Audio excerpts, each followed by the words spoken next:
Hey, thank you for clicking on the video. Today I'm going to be showing you how I'm building my reverse osmosis system that I'm going to be using with my maple tree sap. I'm going to be concentrating down my sap, running it through the RO system. I found out about these systems that are normally used for filtering water and purifying water, but when you modify them slightly, what you can do is actually use these systems to concentrate maple sap. So what it equates to is a lot less boil time. For me, that means a lot because the last few years I've been spending a ton of time outside, freezing cold and burning through a ton of wood just to boil a little bit of syrup. What I'm really excited about with this system is that there are claims that these systems could possibly remove 30% of the water right off the jump. So if I can even achieve something like that, that could save me a lot of time. I bought everything here in front of you for about $300 out the door. It was very expensive, I thought, but I'll be able to use it year after year after year. A lot of that stuff I'm not going to have to ever repurchase. I got a pump,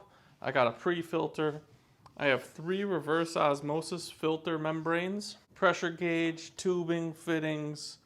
That's really all there is to it. These reverse osmosis filter housings and membranes came with actually a whole kit. I didn't know it would come with tubing cutters, quite a large roll of Teflon tape, and I got one in every filter. But I liked these kits because they actually came with mounting brackets. That's going to really help me to keep it neat and tidy. A little bit ago I had a chance to put this drawing together. This kind of shows a general idea of what I'm trying to do. So I bought this package of 3/8 inch fitting. So it's 3/8 inch on one side and 1/4 inch on the other. And I bought these because the pre-filter housing came with 3/8 inch threads. You may be able to find one that's in 1/4 inch, but for my applications here, I had to buy these adapters in order to make this work. So this isn't my normal Teflon tape, but we're going to use it because I have a whole bunch of it. And we're going to do one of these 3/8 inch fittings. The trick with Teflon tape, and anytime you're applying tape onto a fitting, is you want to go clockwise around it. So look at the end. You want to go clockwise with your thread.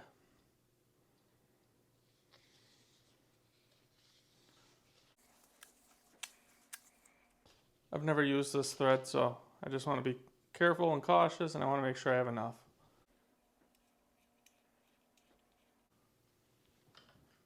Then on the outgoing side, we're going to use a straight connector. The pump comes with these yellow things that just pop right out. You got to kind of squeeze this collar and pull it.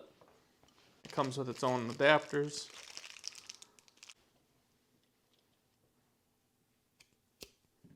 Just push them on in. And the same over here. Squeeze the collar.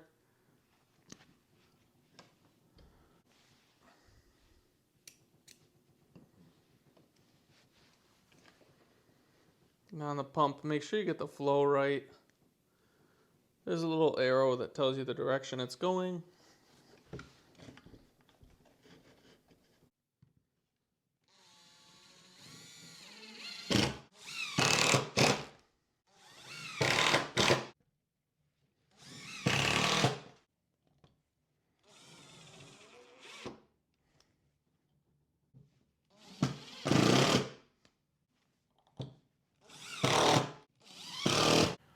Little change of thought on the pre-filter.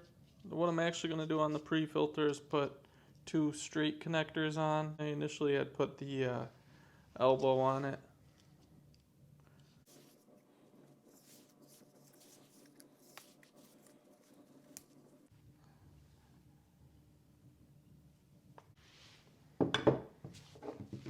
These connections on these quick connect are really easy. Just kind of push them in.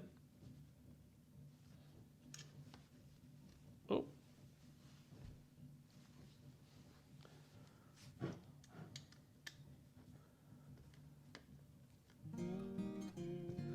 That ought to do it.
I do believe I have it all set up now.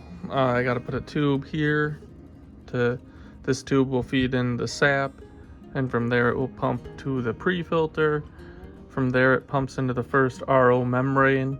It also goes past a pressure gauge through the first RO membrane. Then the blue is fresh water and the yellow is concentrated sap. So now to the second membrane, follow it through, back up to the third membrane, and then I have it leaving out and a valve, and then the yellow tube I then can put into a bucket, and the blue tube will be pure water, the yellow tube will be concentrated sap. All this stuff I got on Amazon.